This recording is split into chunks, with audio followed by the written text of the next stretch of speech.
Tonight, we're diving into 5 of the most compelling UFO encounters in modern history, cases that involved credible witnesses, left physical evidence, and continue to puzzle investigators decades later.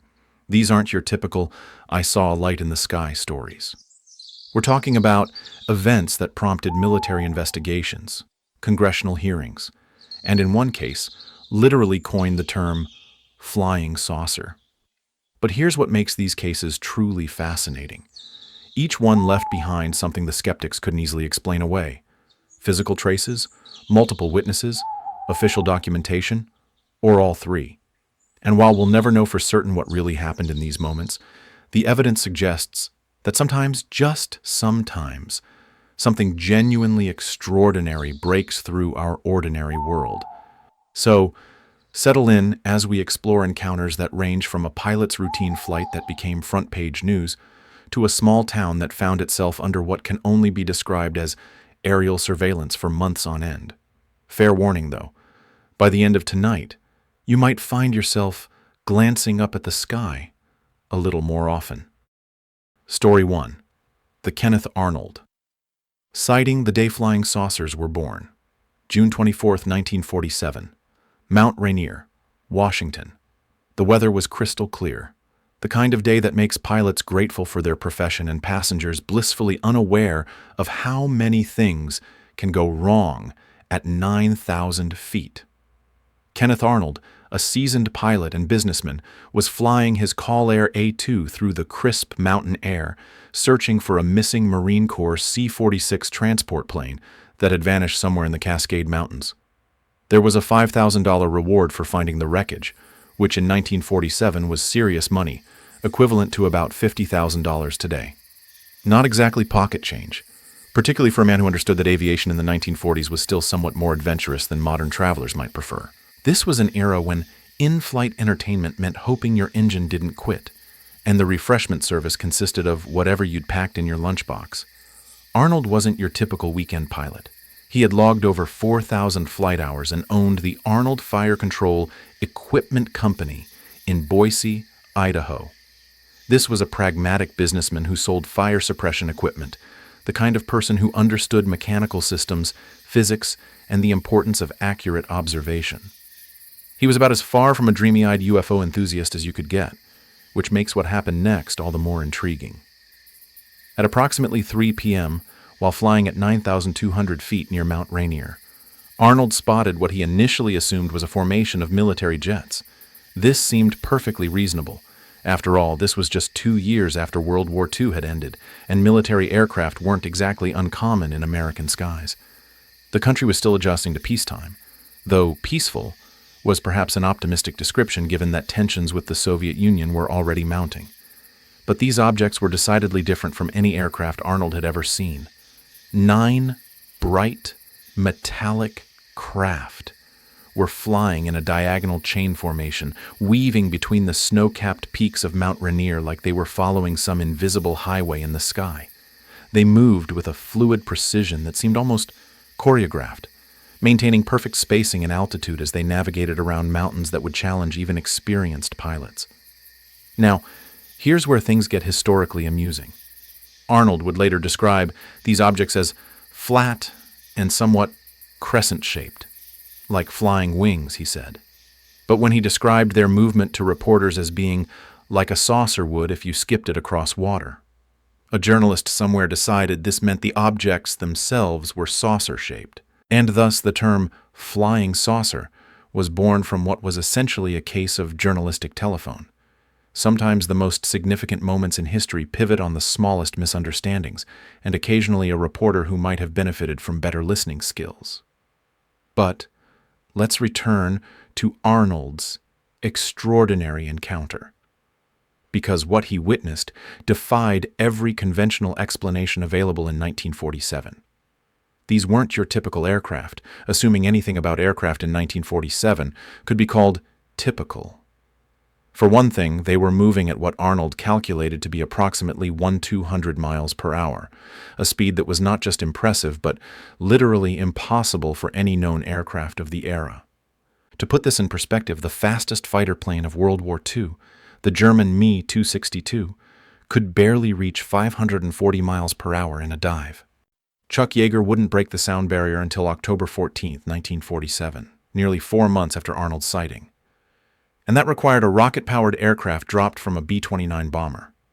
The idea of 9 aircraft maintaining formation while flying at supersonic speeds was about as plausible as getting decent airline food, which is to say, theoretically possible, but requiring technology that simply didn't exist. Even more puzzling, these objects were completely silent. In 1947, aircraft engines were not known for their discretion. Military jets of the era announced their presence from miles away with the subtlety of a marching band having a nervous breakdown. The fact that 9 high-speed aircraft could pass relatively close to Arnold's position without producing any sound whatsoever was physically impossible, given the technology of the time. Arnold, being a methodical businessman, didn't just gawk at the spectacle. He timed their passage between Mount Rainier and Mount Adams, calculating their speed based on the known distance between the peaks. He noted their altitude, their formation, and their flight characteristics with the precision of someone accustomed to filing detailed reports.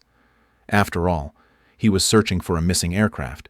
Documentation was exactly the kind of skill that qualified him for the job.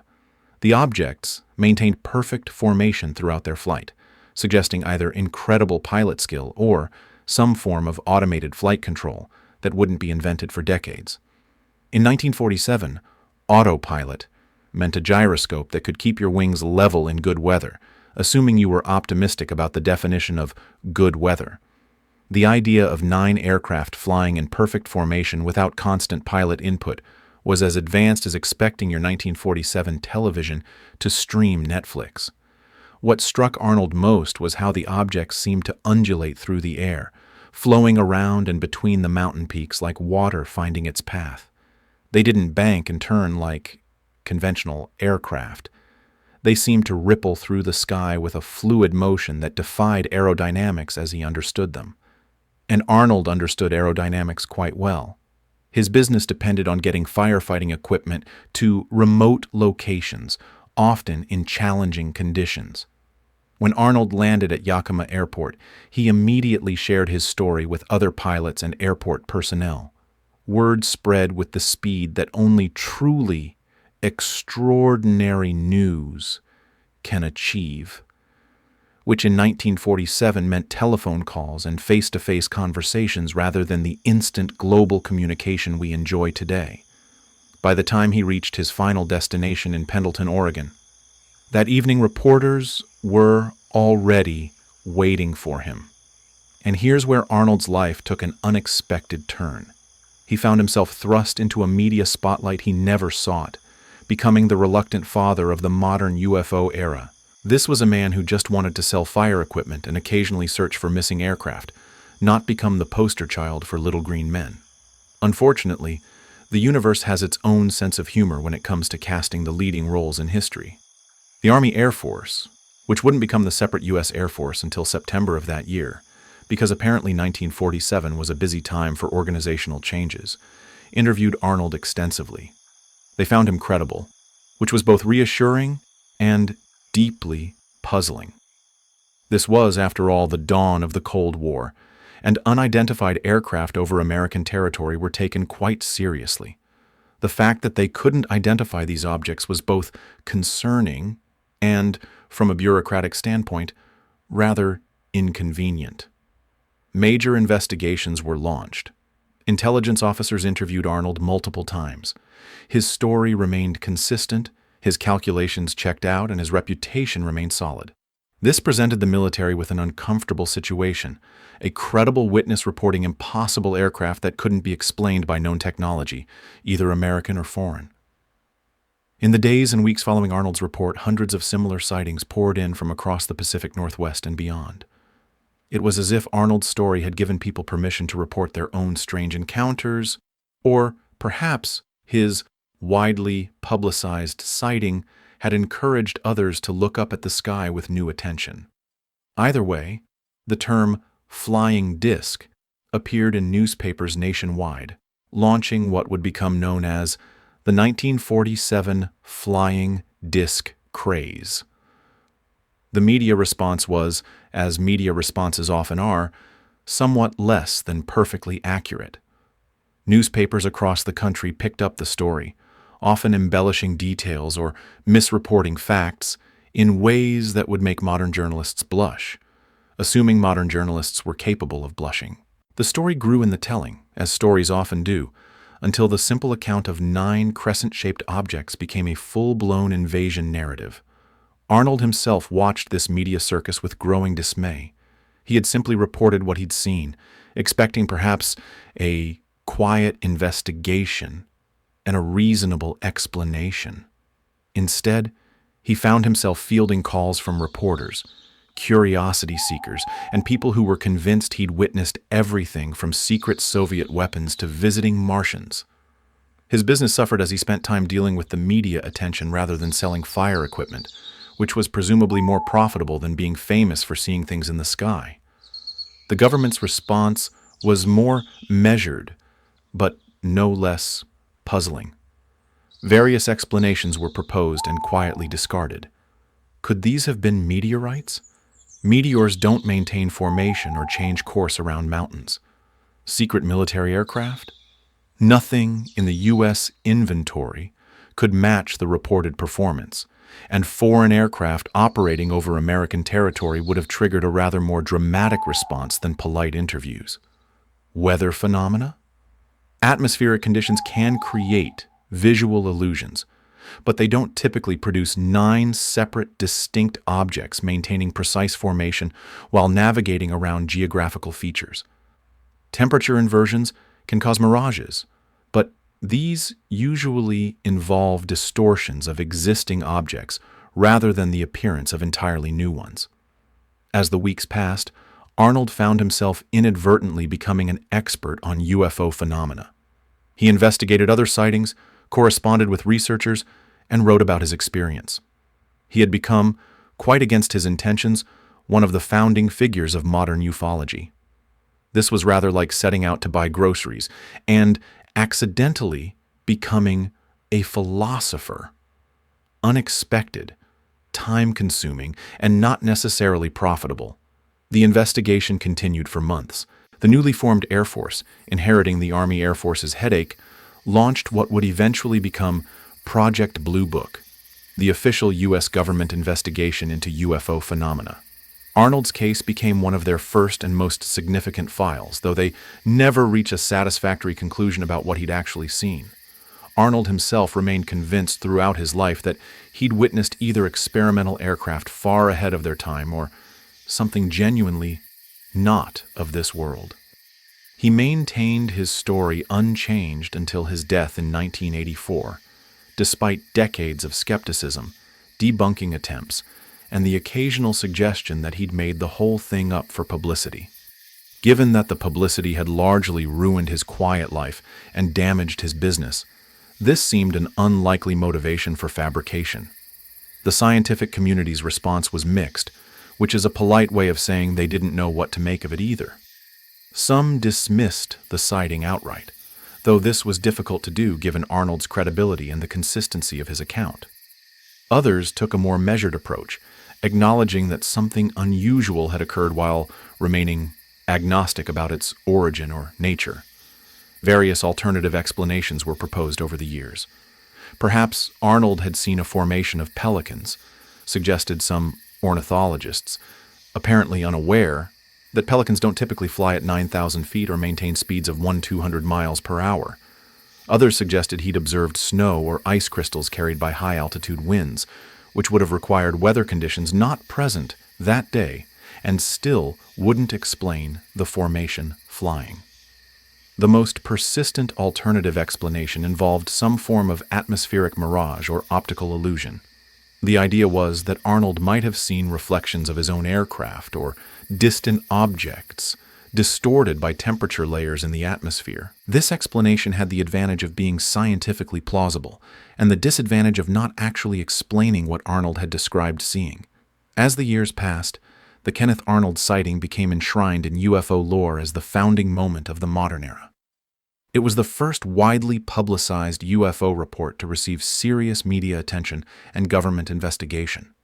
It introduced the concept of flying saucers to popular culture and established the template for how such sightings would be reported, investigated, and debated for decades to come. More importantly, Arnold's case demonstrated that credible witnesses, pilots, professionals, people with reputations to protect, were willing to risk ridicule and career damage to report truly anomalous experiences. His willingness to stick by his story despite the personal cost opened the door for thousands of others to come forward with their own encounters, launching the modern era of UFO research and investigation. The Kenneth Arnold sighting also highlighted the challenges inherent in investigating such phenomena. How do you evaluate a report of something that appears to violate known physics, described by a credible witness, but lacking in physical evidence? How do you distinguish between genuine anomalies and misidentifications, hoaxes, or psychological phenomena? These questions, first raised by Arnold's case, continue to challenge researchers today. Whether Arnold saw secret military technology, unusual atmospheric phenomena, or something genuinely extraterrestrial remains unknown. But on that clear June afternoon in 1947, something extraordinary happened over Mount Rainier that changed how we think about the skies above us. Sometimes, the most important thing about a mystery isn't solving it, but recognizing that it exists in the first place. And sometimes, a businessman just trying to earn a $5,000 reward for finding a missing airplane ends up changing history instead. Not exactly what Arnold had planned for his afternoon, but then again, the most significant moments rarely announce themselves in advance. The Phoenix Lights, when an entire city looked up. March 13th, 1997, Phoenix, Arizona. It was a Thursday evening, and most residents of the Valley of the Sun were settling into their usual routines. Dinner, television, perhaps wondering why anyone thought building a major metropolitan area in the middle of a desert was a sensible idea. The weather was perfect, as it tends to be in Arizona when it's not actively trying to melt your shoes to the pavement. Clear skies, mild temperatures, and excellent visibility. Conditions that would prove rather important for what was about to unfold. What happened that night would become perhaps the most widely witnessed UFO event in modern history, observed by thousands of people across multiple cities and documented on dozens of videos. It was the sort of mass sighting that UFO researchers dream about and skeptics have nightmares over, because explaining away thousands of witnesses simultaneously requires either an extraordinary conspiracy or an extraordinary explanation. The first reports began filtering in around 7:30 p.m. Residents from Henderson, Nevada, about 300 miles northwest of Phoenix, reported seeing a massive V-shaped formation of lights moving silently across the sky. This wasn't just a few scattered witnesses making individual phone calls. Entire neighborhoods came out of their houses to watch the spectacle pass overhead. In an era before everyone carried video cameras in their pockets, people were still managing to document the event, which suggests it was significant enough to make them run inside and grab their camcorders. Now, let's pause for a moment to consider what Phoenix was like in 1997. This wasn't some isolated rural community where the arrival of a mail truck counted as major excitement. Phoenix was the sixth largest city in the United States, home to well over 1 million people, with a major international airport and multiple military installations nearby. If you were planning to test experimental aircraft without drawing attention, Phoenix would rank somewhere between Times Square and the Super Bowl halftime show on the list of discrete locations. Yet, as the evening progressed, this enormous formation of lights continued its stately procession across Arizona's skies, passing directly over populated areas with apparent complete indifference to the thousands of people pointing up at it. The formation maintained a consistent shape and speed as it traveled from the northwest through Phoenix proper and continued southeast toward Tucson. Based on witness accounts and the timing of reports, the object or objects covered approximately 300 miles in just over an hour. The descriptions were remarkably consistent, which is unusual for mass sightings where you typically get everything from "it looked like a blimp" to "it was definitely alien death rays." Witnesses described a dark, V-shaped craft of enormous proportions. Estimates ranged from several hundred yards to over a mile in width. Some described it as having a subtle texture or pattern on its underside, visible against the night sky like a shadow darker than darkness itself. The object appeared to be solid, rather than a formation of separate lights, with witnesses reporting that it blocked out stars as it passed overhead. This detail becomes important later when we consider the official explanations, because separate aircraft wouldn't block out stars in a consistent pattern. The lights themselves were described as amber or orange-yellow, arranged in a distinctive V pattern with additional lights, sometimes visible along the trailing edge. What struck witnesses most was the complete silence. This wasn't just quieter than expected. This was absolute, total silence from something that appeared to be the size of several city blocks floating through the sky. In 1997, we didn't have stealth technology that could make something that large completely inaudible at low altitude.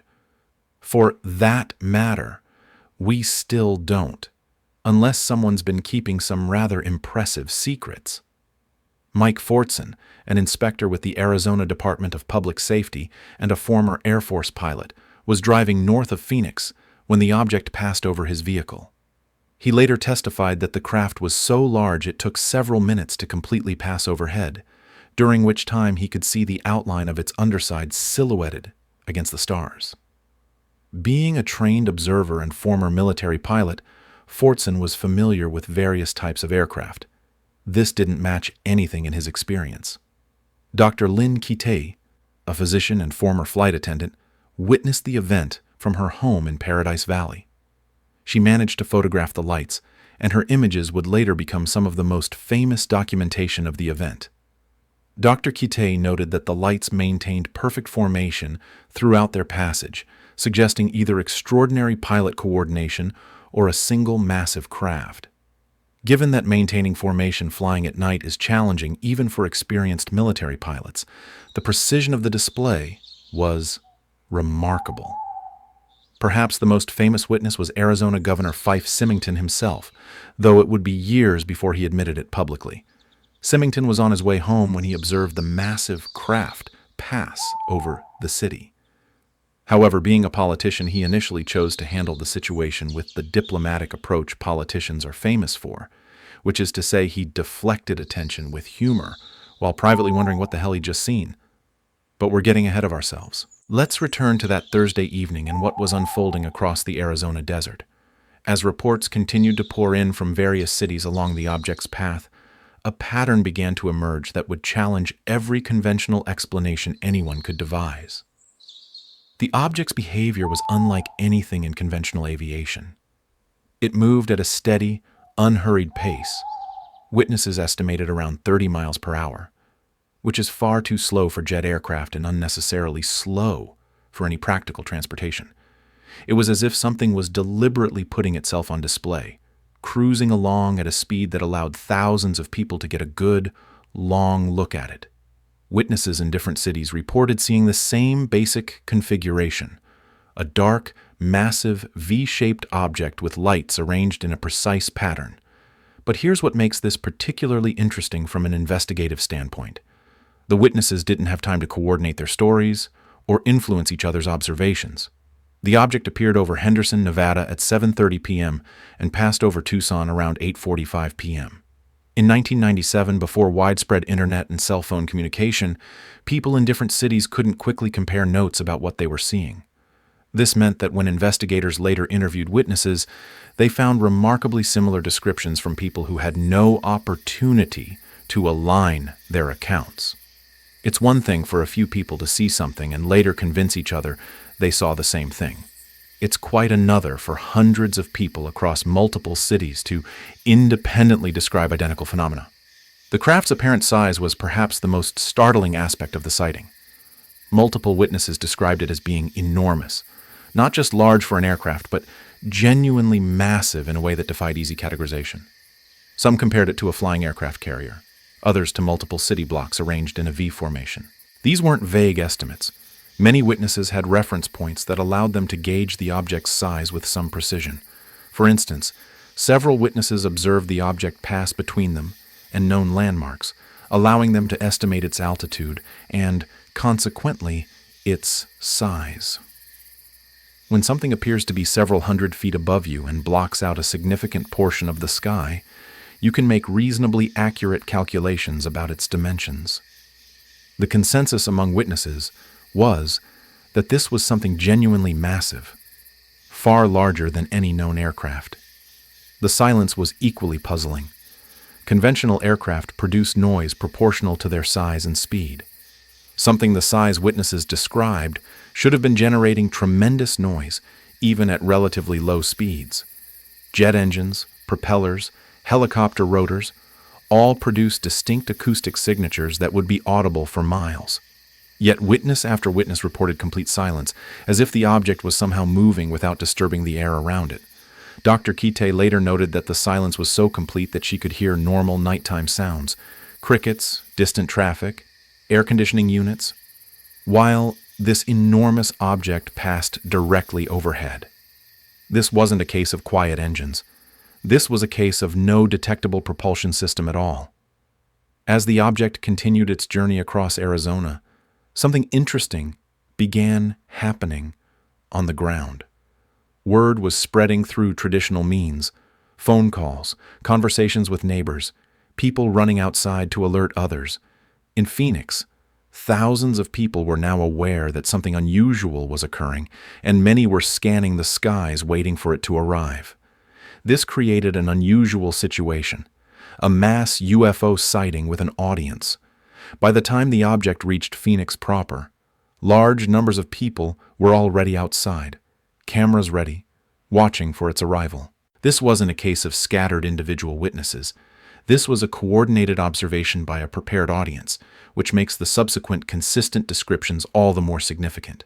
The object's passage over Phoenix was witnessed by thousands of people simultaneously. Unlike typical UFO sightings involving one or two witnesses, this was a community event. Entire neighborhoods came outside to watch. People called friends and family to alert them. Traffic slowed as drivers pulled over to observe the spectacle. And here's where the story takes an interesting turn involving local authorities and their approach to managing unusual situations.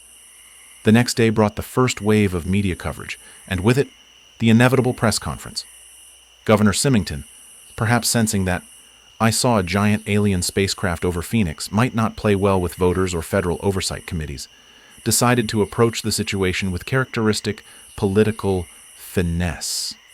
He announced that his staff had apprehended the culprit responsible for the mysterious lights and proceeded to march a man in an obviously fake alien costume onto the stage. The assembled reporters dutifully laughed. The story was treated as a joke, and everyone went home satisfied that the mystery had been properly deflated through the time-honored technique of ridicule.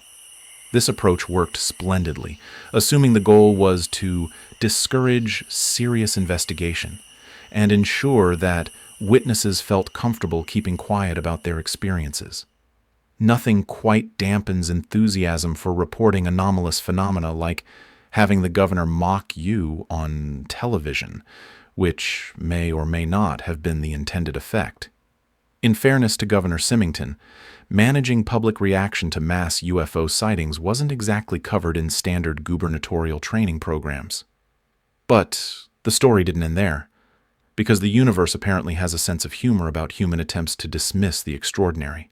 Around 10 p.m. that same night, several hours after the massive V-shaped formation had completed its leisurely tour of Arizona, a second event occurred that would prove even more controversial and much harder to explain away with costume humor. A series of lights appeared in the sky south of Phoenix, hovering in a rough line formation over the Sierra Estrella Mountains. These lights were stationary, rather than moving, glowing with an intense amber color that was clearly visible from dozens of miles away. Unlike the first event, which had been observed but not widely recorded due to its unexpected nature. These lights were captured on multiple videos by residents who had rushed to get their cameras after missing the earlier sighting. Tom King, a cement truck driver, managed to film the lights from his backyard and later testified that they appeared to be massive in size based on their position relative to the mountains. His video, along with footage from numerous other witnesses, would become central to later investigations and debates about what had occurred. The lights hung in the sky for an extended period, occasionally flickering or changing intensity, but maintaining their basic positions before gradually disappearing one by one. This second event presented different challenges for explanation.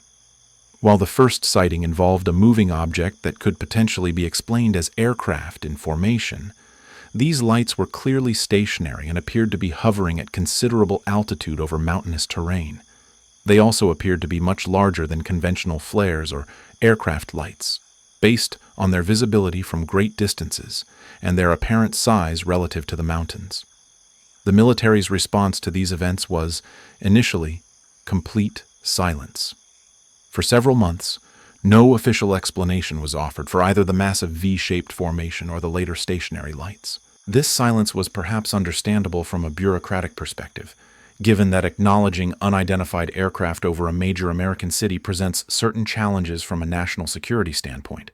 It's rather difficult to maintain public confidence in air defense systems when mysterious objects the size of shopping malls are casually flying over major metropolitan areas without being intercepted or even identified.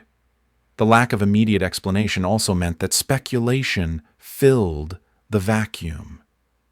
UFO researchers began investigating the case in earnest, collecting witness testimonies, analyzing photographs and videos, and attempting to determine what had actually occurred.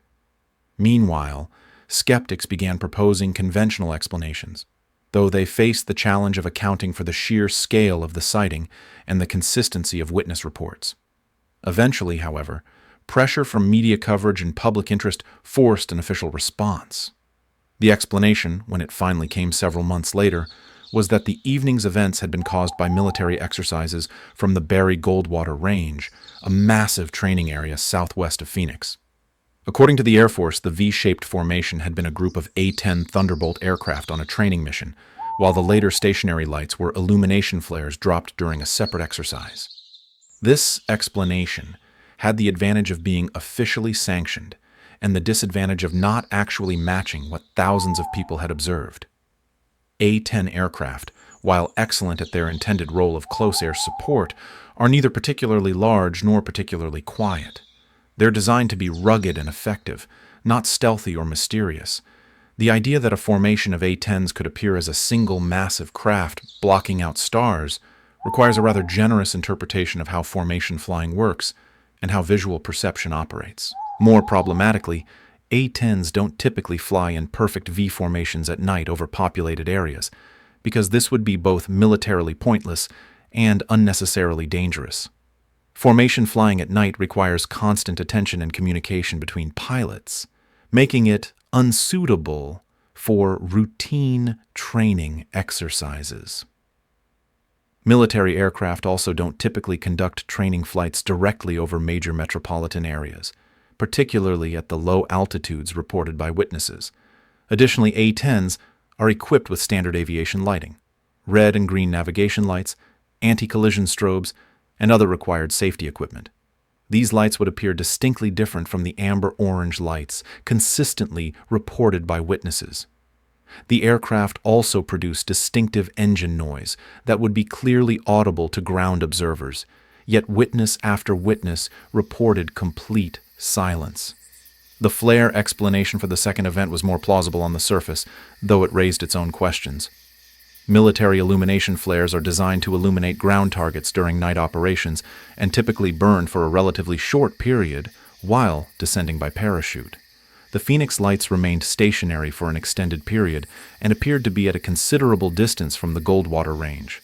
Additionally, no exercise involving illumination flares was officially scheduled for that evening, though the military noted that training schedules can be modified without public notification.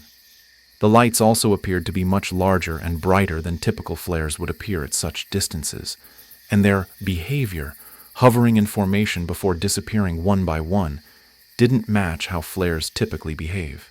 The investigation into the Phoenix Lights attracted attention from both UFO researchers and skeptical investigators, creating an interesting case study in how the same evidence can be interpreted in dramatically different ways, depending on one's starting assumptions. James McGaha, an astronomer and prominent UFO skeptic, reviewed the evidence and concluded that the witnesses had misidentified conventional aircraft and flares. His analysis suggested that people had seen what they expected to see rather than what had actually occurred, influenced by the power of suggestion, media coverage, and the human tendency to find patterns in ambiguous stimuli. This explanation required assuming that thousands of people, many with technical backgrounds and military experience, had simultaneously misidentified ordinary aircraft as something extraordinary. On the other side, investigators like Peter Davenport of the National UFO Reporting Center argued that the consistency of witness reports, combined with the photographic and video evidence, suggested something genuinely anomalous had occurred. Davenport noted that mass misidentifications typically produce wildly varying accounts, as different people impose different interpretations on ambiguous stimuli, while the Phoenix witnesses described remarkably similar phenomena with consistent details about size, shape, behavior, and appearance. The case took an unexpected turn in 2007, a full decade after the events, when former Governor Symington publicly admitted that he too had witnessed the massive craft. Speaking at a press conference in Phoenix, Symington described seeing an enormous triangular object pass silently overhead, blocking out stars as it moved.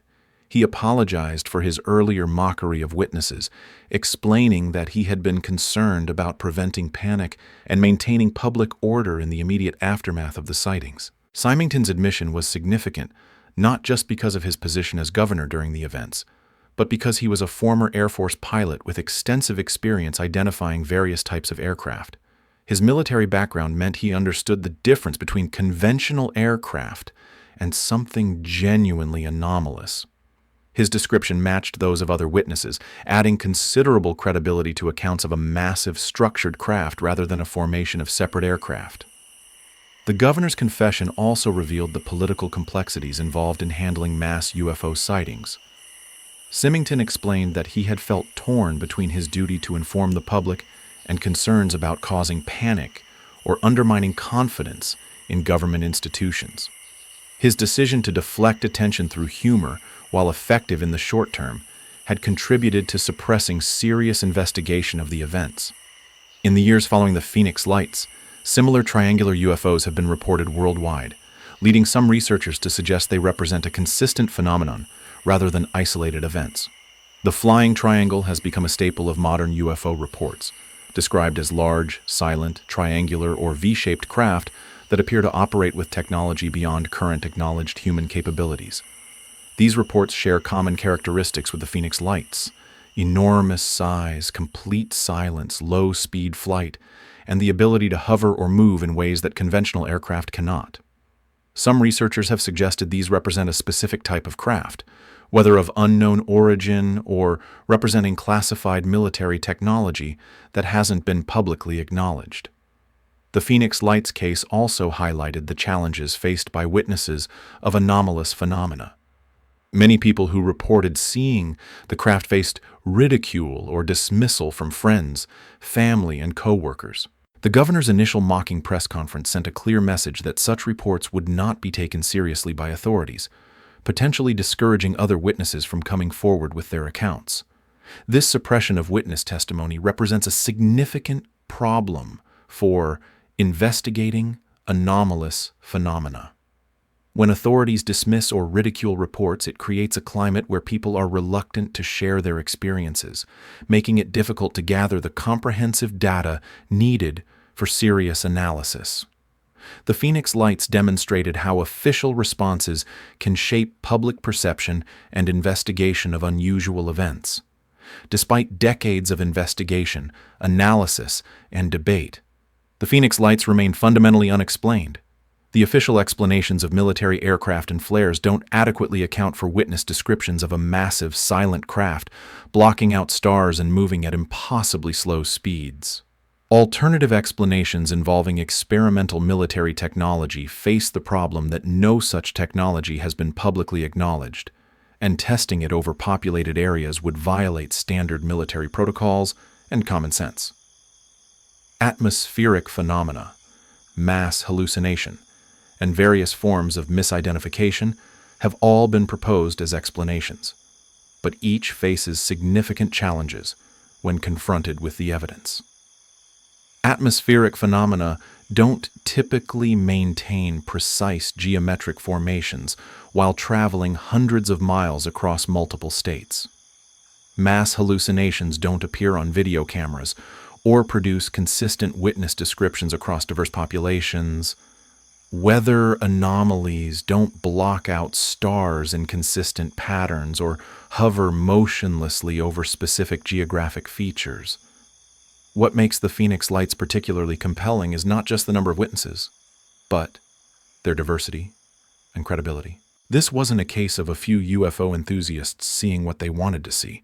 This was a representative cross-section of the population, including many people with no prior interest in UFO phenomena, all reporting essentially the same extraordinary experience.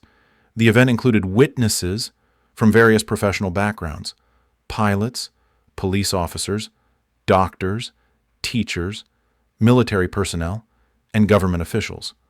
Many had technical training or experience that qualified them to distinguish between conventional aircraft and something genuinely anomalous.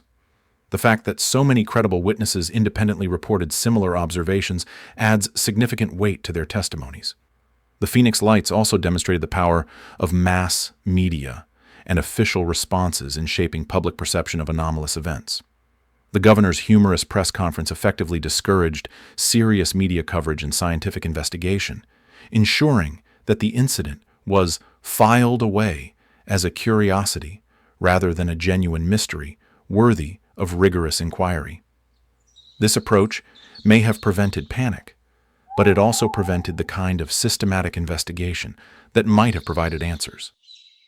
The case raises important questions about how societies should respond to genuinely anomalous events. When thousands of credible witnesses report seeing something that appears to violate our understanding of current technology and physics, dismissing their reports through humor or bureaucratic silence may not be the most productive approach.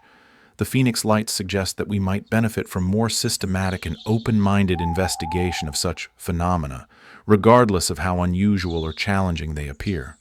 Whether the Phoenix Lights represented advanced military technology, unknown atmospheric phenomena, or something genuinely extraterrestrial remains unknown. But on that clear March evening in 1997, something extraordinary passed over one of America's largest cities, witnessed by thousands of people who will never forget looking up and seeing something that challenged their understanding of what was possible.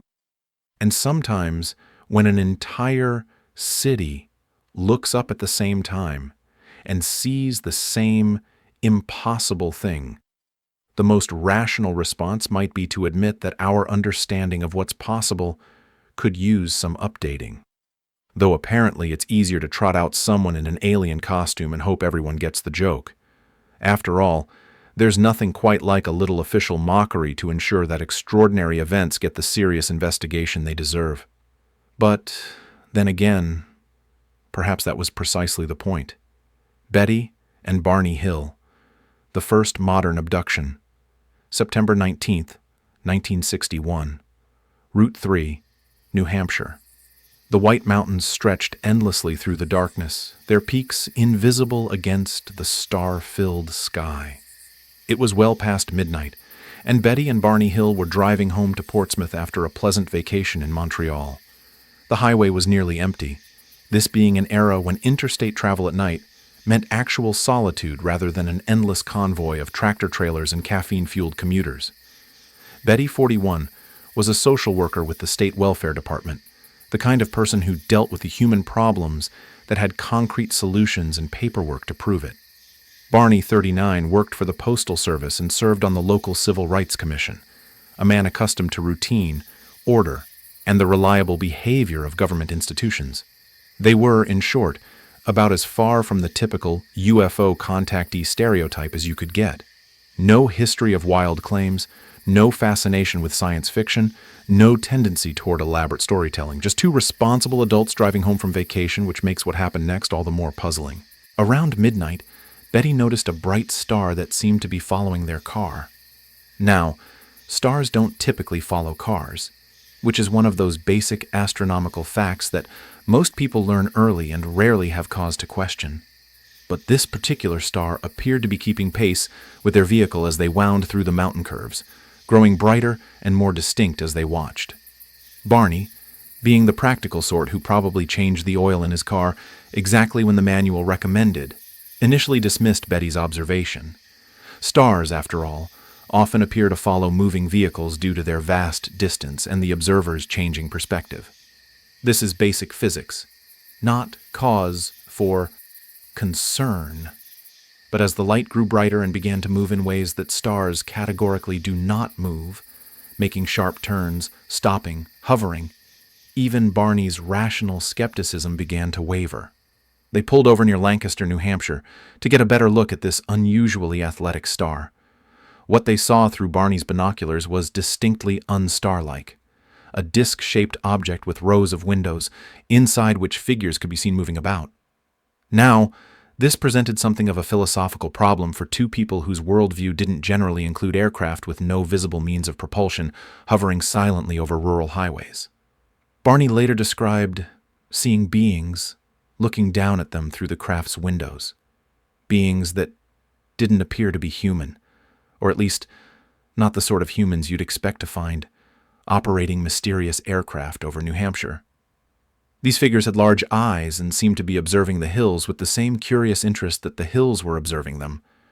It was, by all accounts, a moment of mutual recognition between species, which probably wasn't covered in either of their employee handbooks. What happened next depends on whose account you read, but according to the hills, the craft began descending toward their location. Barney, demonstrating the sort of quick thinking that probably served him well in the postal service, decided this was an excellent time to return to the car and leave the area at high speed. Unfortunately, as they would later discover, leaving the area turned out to be more complicated than simply driving away. The next thing either of them clearly remembered was being back in their car, driving south on Route 3 with no memory of how they'd gotten there or what had happened to the previous 2 hours. This sort of memory gap might be unremarkable after a few drinks at a college party, but the Hills were stone sober and found the experience deeply unsettling. They had lost time, which is generally not something responsible adults do without some awareness of the process. When they arrived home in Portsmouth, it was nearly dawn, much later than their planned arrival time, even accounting for the stop to observe the unusual aircraft. Their watches had stopped, Barney's shoes were scuffed in ways he couldn't explain, and Betty's dress was torn. They also felt dirty and exhausted in a way that went beyond simple fatigue from night driving. Something had clearly happened during those missing hours. But what? In the days following their experience, both Betty and Barney suffered from anxiety, nightmares, and a general sense that something significant had occurred that they couldn't remember. Betty began having particularly vivid dreams about being taken aboard the craft they'd observed. Dreams that felt more like memories than typical dream experiences. These weren't the sort of pleasant vacation dreams one might expect after a trip to Montreal. Now, let's pause to consider the context of 1961. This was an era when flying saucer reports were already part of popular culture, but alien abduction stories were virtually unknown. The Hills weren't drawing from a well-established cultural template of what alien encounters were supposed to involve. They were, in essence, pioneering a new category of extraordinary experience without a script to follow. The Hills initially kept their experience private, sharing it only with close friends and family. This wasn't the behavior of people seeking publicity or financial gain, quite the opposite. In 1961, claiming to have encountered extraterrestrials was a reliable way to damage one's reputation and career prospects. The Hills had everything to lose and nothing obvious to gain by publicizing their story. However, Betty's dreams continued and became increasingly detailed and disturbing. She dreamed of medical examinations, communication with beings who didn't speak aloud, and procedures that seemed designed to study human physiology. These weren't pleasant alien contact fantasies. They were traumatic experiences that left her anxious and confused. The dreams felt too real, too consistent, and too unlike anything in her normal experience. Concerned about their ongoing psychological distress, the Hills eventually contacted the Air Force to report their UFO sighting. This was still the era of Project Blue Book, when the military maintained an official interest in UFO reports, though their primary goal appeared to be explaining them away rather than investigating them seriously. The Air Force noted their report, but offered no particular insights or assistance. As months passed and their anxiety persisted, the Hills were referred to Dr. Benjamin Simon, a Boston psychiatrist with experience in hypnosis and trauma treatment. Dr. Simon was skeptical of UFO phenomena but recognized that the Hills were experiencing genuine psychological distress that needed treatment regardless of its cause. In 1964, nearly 3 years after their initial experience, he began conducting hypnosis sessions to help them recover their missing memories. Under hypnosis, conducted in separate sessions to prevent cross-contamination of memories, Betty and Barney recalled a remarkably consistent and detailed account of what had happened during those missing hours. According to their recovered memories, their car had been stopped by beings from the craft, and they had been taken aboard for what appeared to be medical examinations. The beings they described were small, gray-skinned humanoids with large dark eyes and minimal facial features, a description that would later become the standard gray alien template in popular culture. But remember, this was 1964, before such descriptions became common in UFO lore. The Hills were essentially creating the visual vocabulary that future abduction accounts would follow. Their descriptions of the abduction experience were both detailed and disturbing. They recalled being separated and subjected to medical examinations that included procedures involving needles, samples of skin and hair, and what appeared to be pregnancy tests. The beings communicated telepathically rather than through speech, conveying information directly to their minds rather than through audible language. Betty recalled one particularly intriguing detail. She claimed to have been shown a star map by one of the beings, who indicated that this represented their point of origin. Betty attempted to reproduce this star map from memory, creating a drawing that would later become one of the most controversial pieces of evidence in the case. In 1968, amateur astronomer Marjorie Fish analyzed Betty's star map and claimed it matched the position of stars in the Zeta Reticuli system, located about 39 light-years from Earth. This presented an interesting problem for skeptics. If Betty had fabricated the star map, she had somehow created an astronomically accurate representation of star positions that weren't generally known to amateur stargazers in 1964. If she had genuinely seen such a map aboard an extraterrestrial craft, it suggested that her abduction account might be more than psychological trauma or false memory. Dr. Simon himself remained skeptical about the literal truth of the Hills' recovered memories, suggesting they might represent a form of shared fantasy or false memory construction rather than actual events. However, he was impressed by the consistency of their separate accounts and the genuine distress they experienced while reliving the memories under hypnosis. Whether real or imagined, something significant had clearly affected both of them. The Hills case became public in 1965 when journalist John Fuller wrote a series of articles about their experience, later expanded into the book, The Interrupted Journey. The story gained national attention and was eventually adapted into a television movie starring James Earl Jones as Barney Hill. Suddenly, the Hills found themselves at the center of a media circus they had never sought or wanted. The response to their story was mixed, as responses to extraordinary claims tend to be. Believers saw it as proof of extraterrestrial visitation and ongoing contact with humanity. Skeptics viewed it as an example of false memory, psychological trauma, or deliberate fabrication. The scientific community generally ignored it entirely, which was probably the most rational response, given the available evidence. What made the Hills case particularly influential wasn't just the details of their account, but the template it established for future abduction reports. The gray aliens, the medical examinations, the missing time, the subsequent psychological trauma. All of these elements would reappear in thousands of later accounts. Whether this represents confirmation of the Hills experience or the influence of their story on cultural expectations is a matter of ongoing debate. The case also highlighted the challenges inherent in evaluating extraordinary claims. The Hills were credible witnesses with no obvious motive for fabrication. Their story remained consistent over many years and multiple retellings. They passed polygraph tests, though these are not considered scientifically reliable. Their psychological distress appeared genuine, and their recovered memories contained details that seemed beyond their normal knowledge.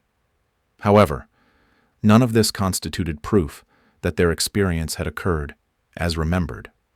Memory, particularly recovered memory under hypnosis, is notoriously unreliable. The power of suggestion, the influence of popular culture, and the human tendency to construct coherent narratives from fragmentary experiences all present challenges for evaluating such accounts. The star map evidence remained controversial for decades. While Marjorie Fish's analysis suggested a correlation with the Zeta Reticuli system, other astronomers argued that with enough star patterns available, almost any random configuration could be matched to some portion of the sky. The significance of the correlation depended largely on one's willingness to accept it as evidence rather than coincidence. The Hills themselves lived relatively quiet lives after their initial publicity, granting occasional interviews but generally avoiding the UFO conference circuit. Barney died in 1969, maintaining his account of the experience until the end.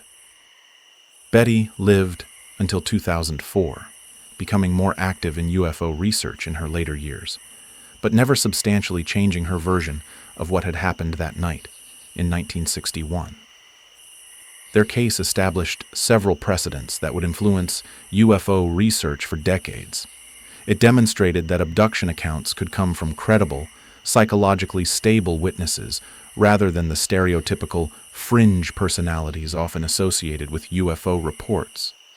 It showed that such experiences could produce lasting psychological trauma regardless of their objective reality, and it established the basic narrative framework that would be followed by thousands of subsequent abduction accounts. The Hills story also raised important questions about the relationship between individual experience and cultural belief systems.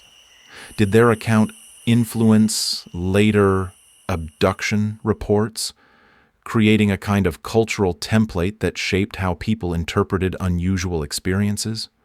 Or did the consistency of later reports with the Hills account suggest that all were describing the same type of genuine phenomenon? These questions remain unresolved more than 6 decades after the Hills experience. The case continues to be studied by researchers, debated by skeptics and believers, and referenced in discussions of memory, trauma, and the nature of extraordinary experience. It represents both the possibilities and the limitations of human testimony in evaluating claims about unusual phenomena.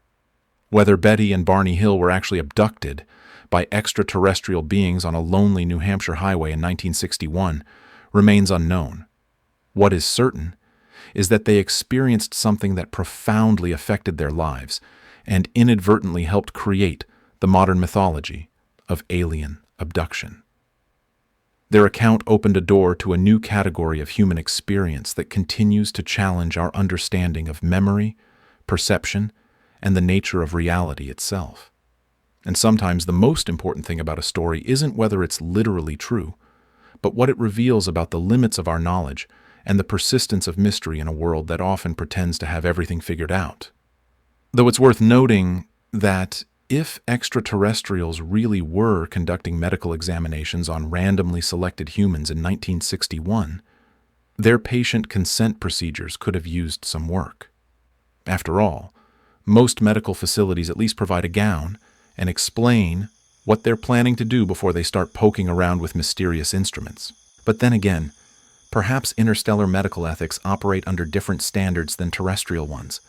It's the sort of detail that probably should have been covered in the first interspecies contact protocols, assuming anyone thought to draft them.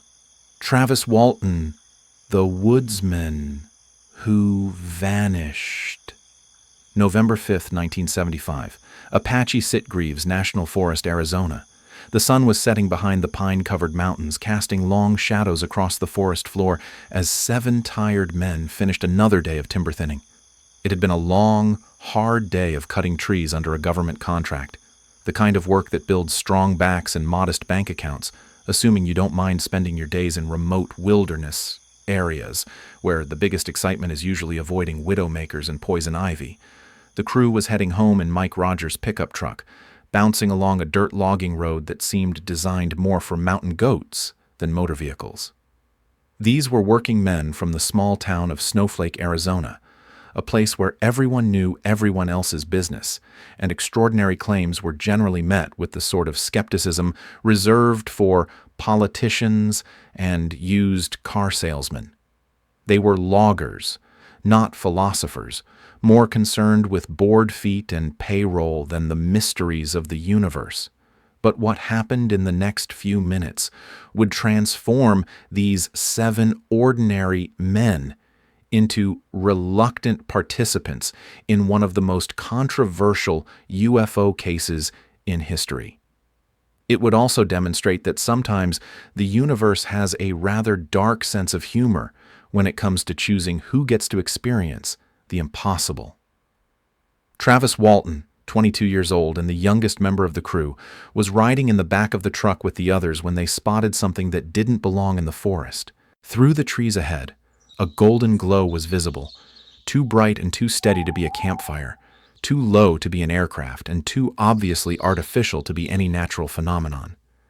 As they rounded a bend in the logging road, the source of the light became visible, and it was nothing any of them had ever seen before. Hovering about 15 feet above a clearing was a large, disc-shaped object, perhaps 35 feet in diameter, glowing with an amber light that seemed to pulse gently like a massive firefly. It was the sort of sight that makes you question your sobriety even when you haven't been drinking, and several of the men would later admit their first thought was to turn around and pretend they'd never seen it. Unfortunately, curiosity and disbelief kept them moving forward. Mike Rogers, the crew boss, stopped the truck about 100 yards from the object. The men sat in stunned silence, staring at something that violated every law of physics and common sense they understood. In 1975, this was well before the era of drone technology, stealth aircraft, or special effects sophisticated enough to create convincing flying saucers. What they were looking at shouldn't have existed. Yet there it was. Hanging in the air like gravity was merely a suggestion. The object appeared to be metallic, with a smooth, seamless surface that reflected the surrounding forest. It made no sound that the men could detect. No engine noise, no rotor wash, no indication of any propulsion system at all. It simply hung there in defiance of aerodynamics, physics, and reasonable expectations about what one might encounter while cutting down trees for the government.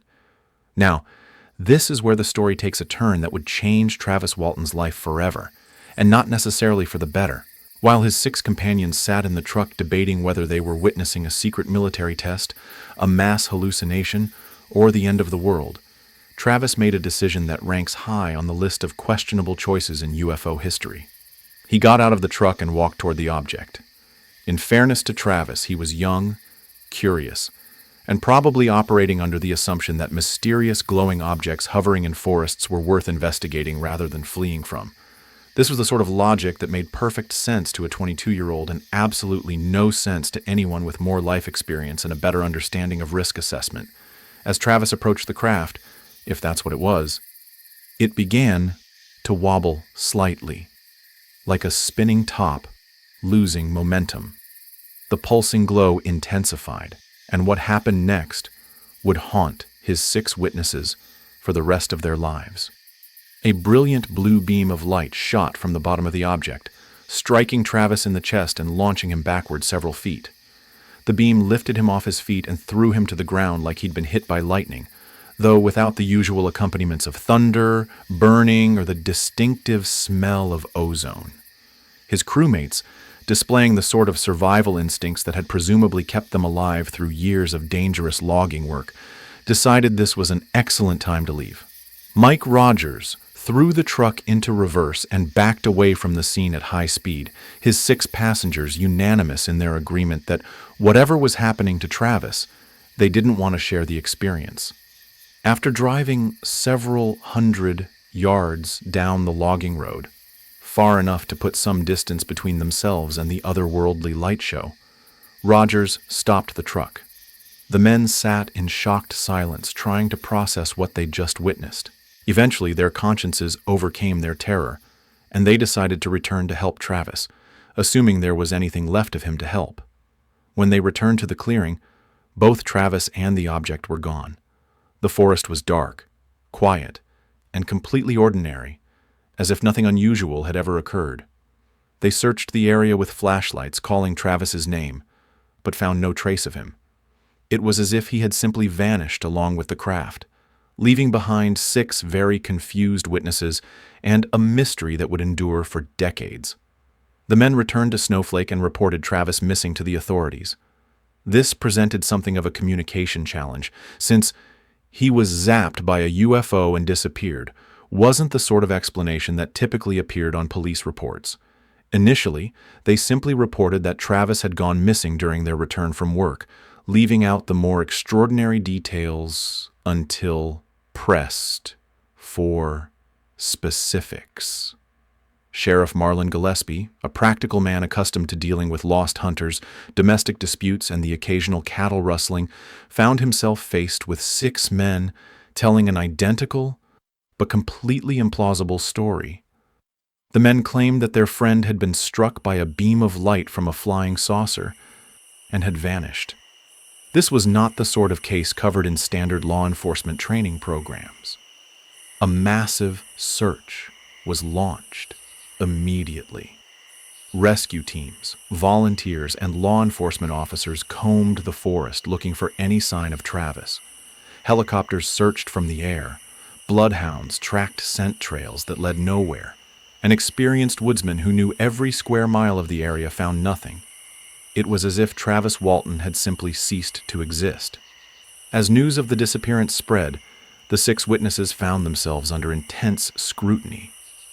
The local sheriff's department, understandably skeptical of their UFO story, began treating them as potential suspects in Travis's disappearance. After all, it's much easier to believe that 6 men conspired to harm their friend than that he was abducted by extraterrestrials, though both explanations presented certain logical challenges.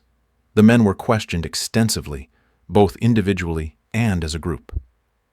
Their stories remained consistent down to the smallest details, which was either evidence of their truthfulness or proof of a very well-rehearsed conspiracy. They agreed to take polygraph tests, which were administered by an experienced examiner from the Arizona Department of Public Safety. 5 of the 6 passed conclusively, while 1 test was deemed inconclusive due to the subject's excessive nervousness. Meanwhile, the search continued with no results. Bloodhounds followed Travis's scent to the edge of the clearing where the UFO had been spotted, then lost it completely, as if he had simply vanished from that spot. Ground searchers covered every square mile of the surrounding area multiple times. Helicopters equipped with infrared equipment searched for heat signatures. Nothing was found. No body, no clothing, no equipment, no indication that Travis had ever been in the forest. The case attracted national media attention, partly because of its unusual nature and partly because of the credibility of the witnesses. These weren't UFO enthusiasts or attention seekers. They were working men with families and reputations in a small community They had nothing obvious to gain and a great deal to lose by fabricating such a story. The fact that they stuck to their account despite intense pressure and skepticism added weight to their testimony. 5 days after Travis's disappearance, the phone rang at his sister's house in Snowflake. The caller was Travis himself, confused and disoriented, calling from a phone booth in Heber, Arizona, about 30 miles from where he had vanished. He claimed to have just awakened lying on a road outside of town, with only fragmented memories of what had happened during his absence. Travis's family immediately drove to pick him up, finding him disheveled, dehydrated, and in a state of obvious distress. He had lost about 10 pounds during his 5-day absence and appeared to be suffering from exposure and exhaustion. However, he showed no signs of having spent 5 days in the wilderness, no serious dehydration, no frostbite, no insect bites, or scratches from moving through dense forest. His initial account of what had happened was fragmentary and confused. He remembered being struck by the beam of light, then awakening in what appeared to be a medical facility of some kind. He described finding himself on a table in a room with curved walls, surrounded by small gray beings with large eyes, a description that would later become standard in abduction accounts. Though in 1975, such descriptions were not yet part of popular UFO lore. According to Travis's account, he had initially panicked and fought with the beings before losing consciousness again. He remembered being moved to another room, where he encountered taller, more human-like beings, who seemed to be in charge of the smaller ones. These beings appeared to communicate with him telepathically, though he couldn't recall the content of their communication clearly. His next clear memory was of being returned to Earth, finding himself lying on the forest road near Heber, with the UFO departing above him. He had watched it disappear into the night sky before walking to the phone booth to call for help. The entire experience felt like it had lasted only a few hours, though 5 days had passed in the outside world. Travis's polygraph test results were mixed and controversial. An initial test conducted by a polygraph examiner hired by the National Enquirer, which had offered a reward for proof of extraterrestrial contact, suggested deception. However, this test was conducted shortly after Travis's return when he was still traumatized and exhausted, conditions that can affect polygraph results. Later tests produced different results, with some examiners concluding he was truthful and others remaining inconclusive.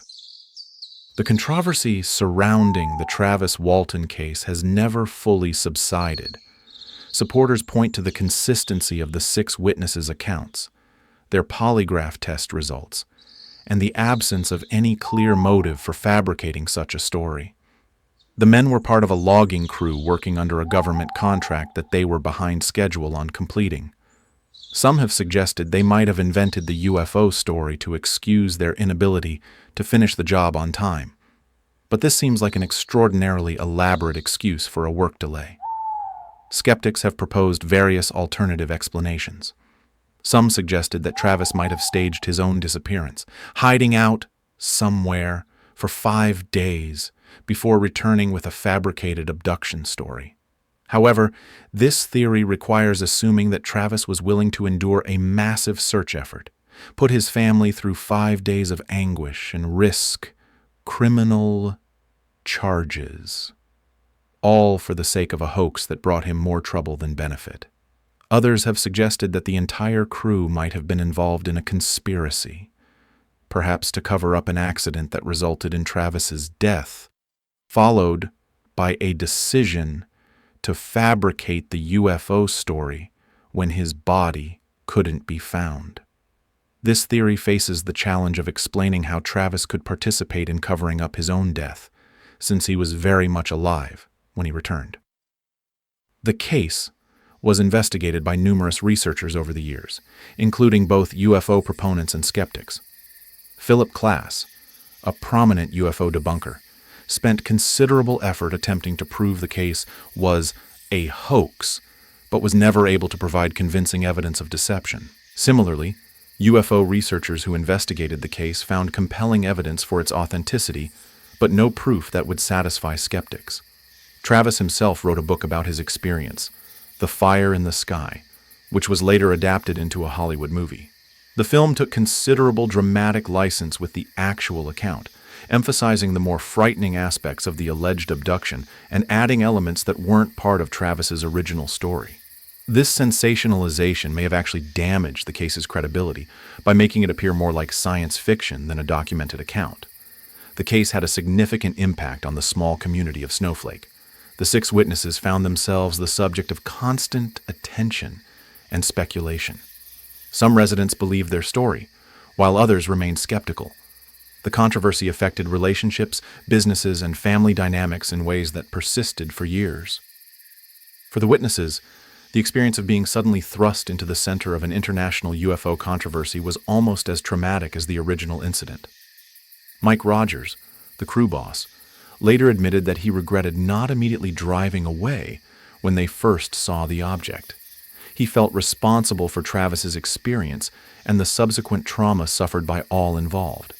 Several of the other witnesses also expressed regret about their involvement in the case and the attention it had brought to their lives. In recent years, some aspects of the case have been questioned by new investigators.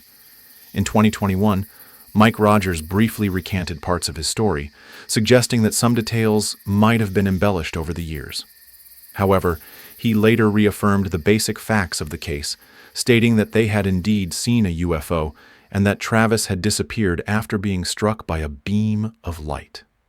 The Travis Walton case remains one of the most documented and controversial abduction cases in UFO history. It features multiple witnesses, extensive investigation, physical evidence in the form of Travis's condition upon return, and polygraph test results that, while mixed, include several that support the witness's truthfulness.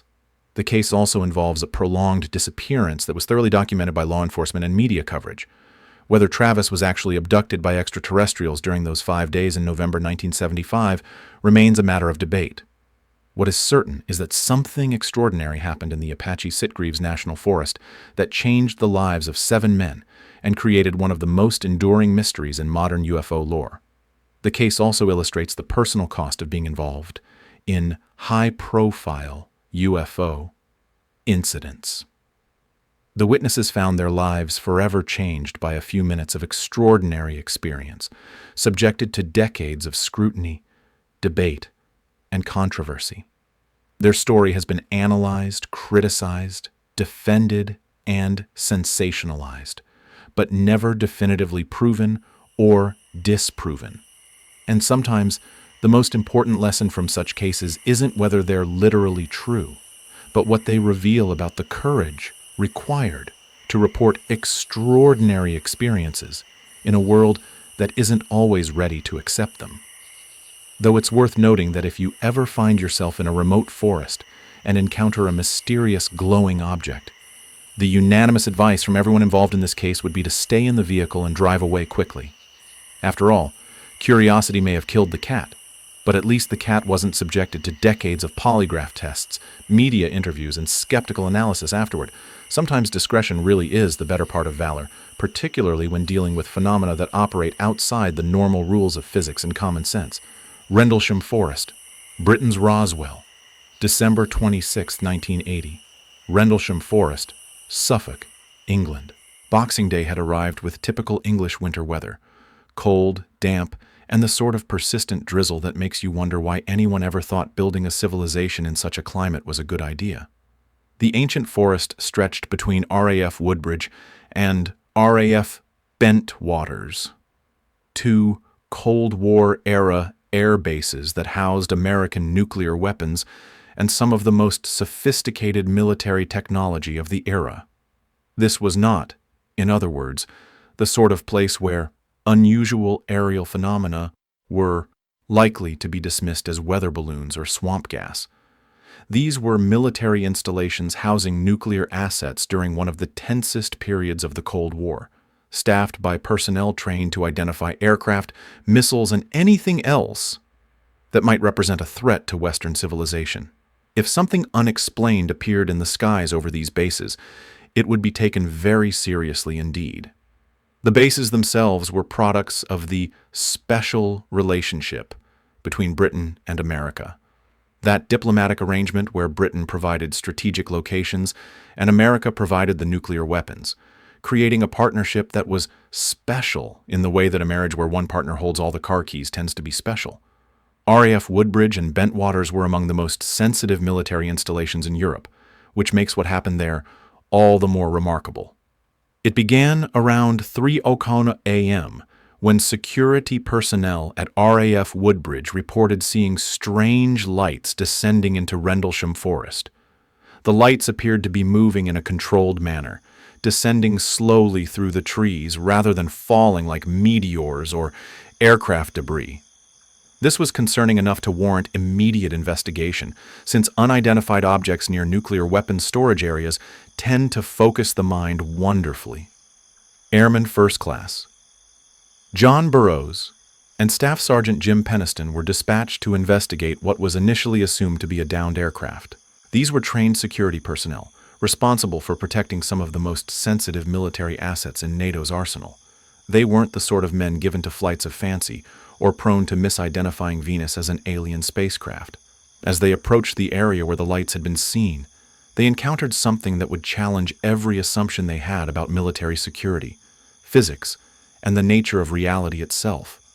Moving through the trees was a structured, metallic object, unlike anything in their training or experience.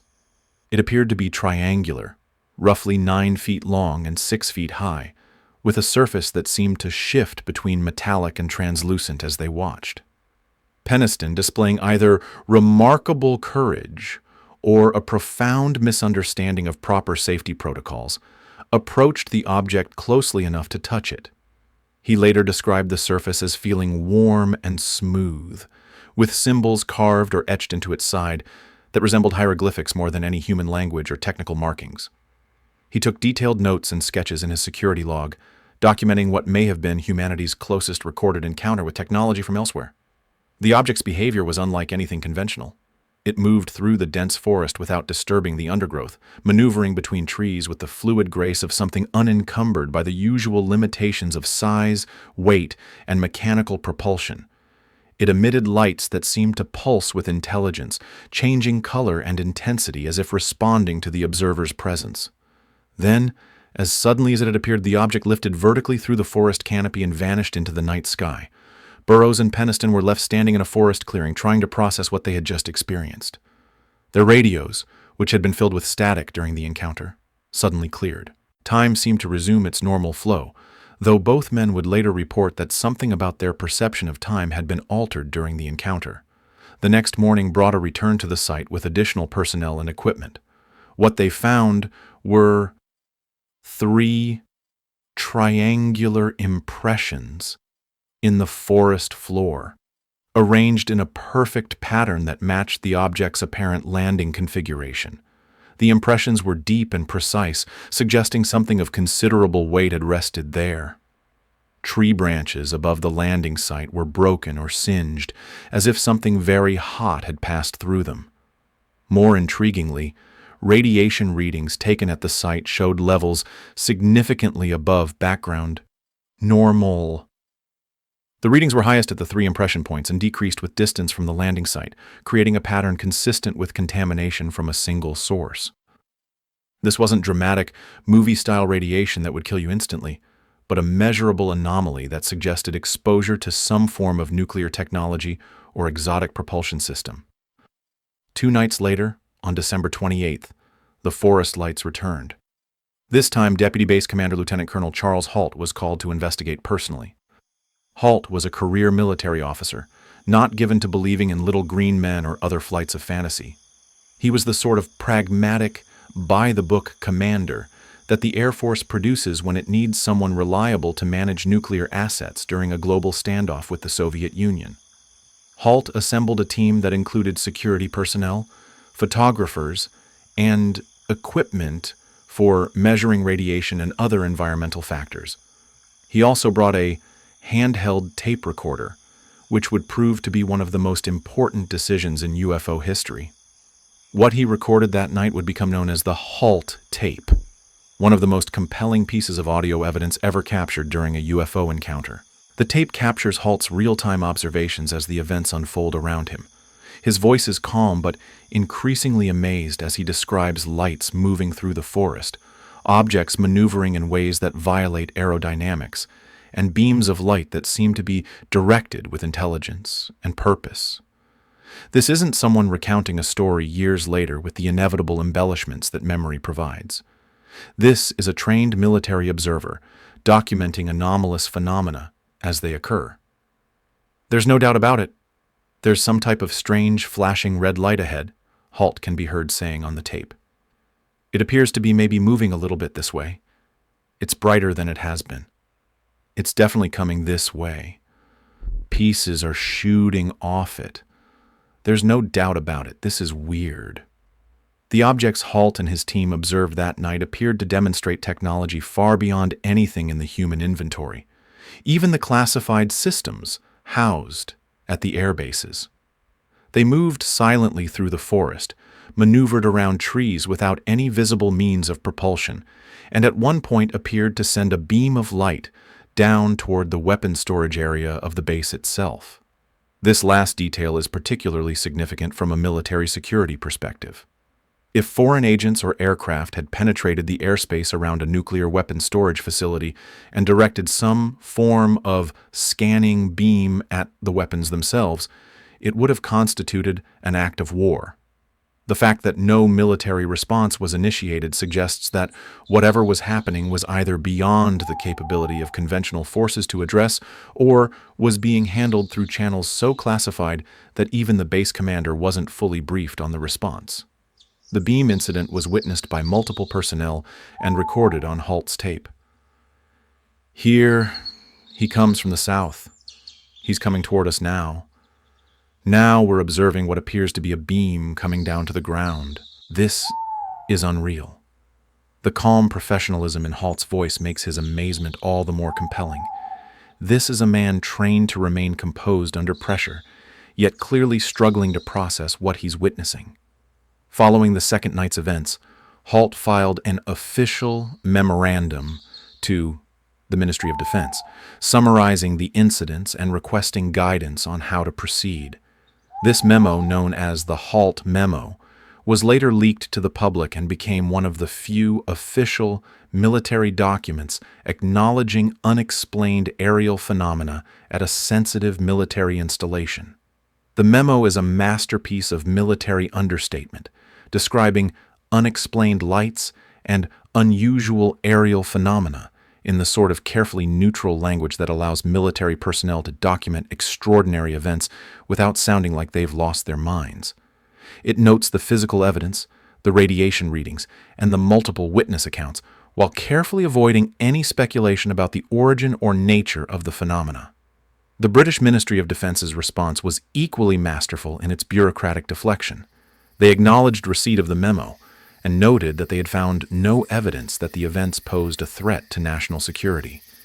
Since no threat had been identified, no further investigation was deemed necessary.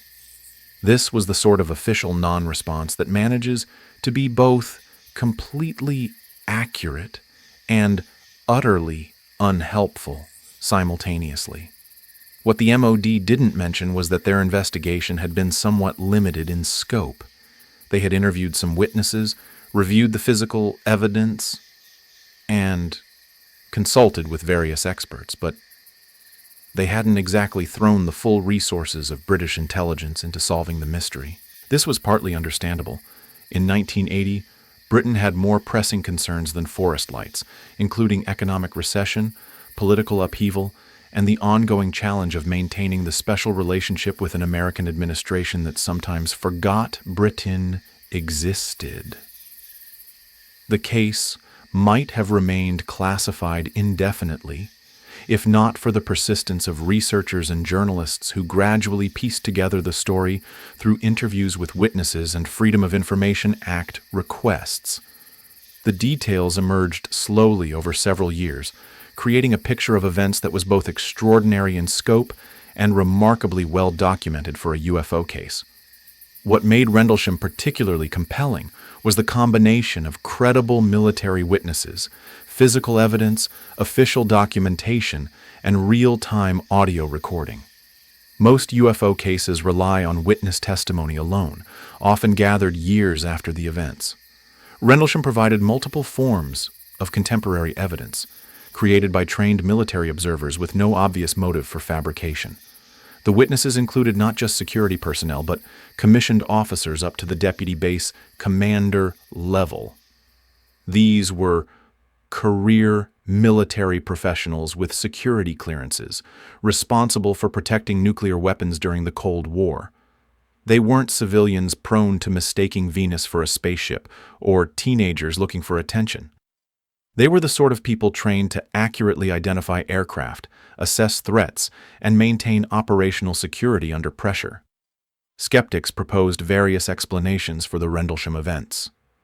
The most persistent theory involved the Orfordness Lighthouse, located several miles from the forest, whose rotating beam was allegedly mistaken for moving lights. This explanation required assuming that experienced military personnel, familiar with the area and trained in aircraft identification, had somehow confused a stationary lighthouse with maneuvering aircraft-like objects in a forest. Other theories involved secret military tests, atmospheric phenomena, or mass hallucination among the witnesses. Each explanation faced significant challenges when confronted with the evidence. Secret military tests would have been coordinated with base security to prevent exactly the sort of investigation that occurred. Atmospheric phenomena don't typically leave triangular impressions in the ground or produce measurable radiation signatures. Mass hallucination doesn't appear in audio recordings or produce physical trace evidence. The case gained additional credibility over the years as more witnesses came forward with corroborating accounts. Personnel who had been on duty during the incidents provided additional details that supported the main narrative. Some described unusual radio interference, electromagnetic effects on vehicles and equipment, and animals in the area behaving strangely during the time of the sightings. Perhaps most significantly, the story remained consistent across multiple witnesses and decades of scrutiny. Unlike many UFO cases where details change and expand with repeated telling, the Rendlesham account has remained remarkably stable. The witnesses have stuck to their original reports despite years of skeptical investigation and media attention. In later years, several of the primary witnesses, including Halt and Peniston, have spoken publicly about their experiences at UFO conferences and in documentaries. Their accounts have remained consistent, and they've provided additional details that weren't included in the original reports. Peniston in particular has claimed that during his close encounter with the object, he received some form of telepathic communication that included binary code sequences. This binary code claim has been controversial even among UFO researchers, partly because it wasn't mentioned in Peniston's original reports, and partly because the code, when decoded, allegedly contains references to historical sites and future dates. Skeptics view this as evidence that the entire account has been embellished over time, while supporters argue that witnesses often remember additional details years later, particularly regarding traumatic or extraordinary experiences. The Rendlesham Forest incident has been investigated by numerous researchers, journalists, and government officials over the decades. It's been the subject of books, documentaries, official inquiries, and parliamentary questions. In 2014, the British Ministry of Defence released additional files related to the case, though many documents remain classified or heavily redacted. The case has also become a touchstone for discussions about government transparency regarding UFO phenomena.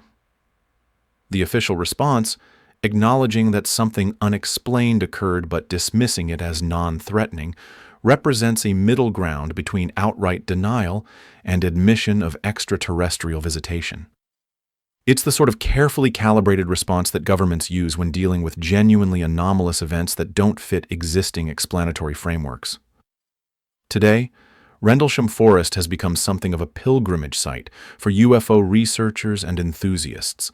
A trail marks the locations where the main events occurred, and the area hosts an annual conference for those interested in the case. The forest itself remains largely unchanged, a typical English woodland that happens to be the site of one of the best documented UFO cases in history. Whether the events in Rendlesham Forest represented contact with extraterrestrial intelligence, exposure to classified military technology, or some form of natural phenomenon that we don't yet understand, remains an open question. What is certain is that something extraordinary occurred in those woods that challenged the witnesses' understanding of reality and has continued to resist conventional explanation for over 4 decades.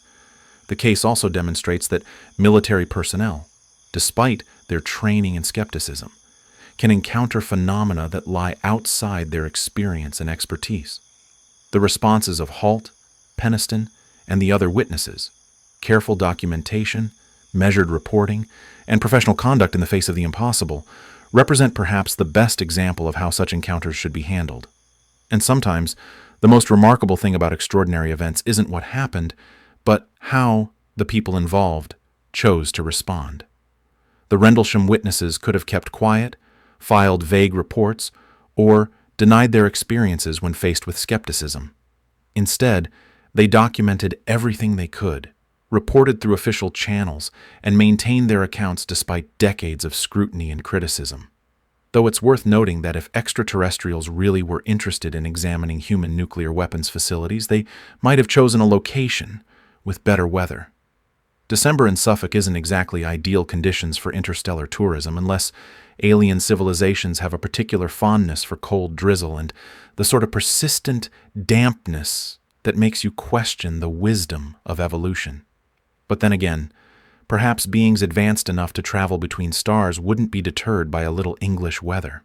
After all, if you can master faster than light travel, a bit of rain probably doesn't seem like much of an obstacle, though one does wonder if they packed appropriate clothing for the climate, or if advanced civilizations have solved the eternal human problem of staying dry in England during winter. In the end, the Rendlesham Forest incident remains what it has always been: a remarkably well-documented encounter with something that shouldn't have existed, witnessed by people trained to know the difference between the possible and the impossible, and recorded in enough detail to ensure that the questions it raises will persist long after the witnesses are gone. And sometimes, the best mysteries aren't the ones we solve, but the ones that remind us how much we still don't know about the universe we inhabit.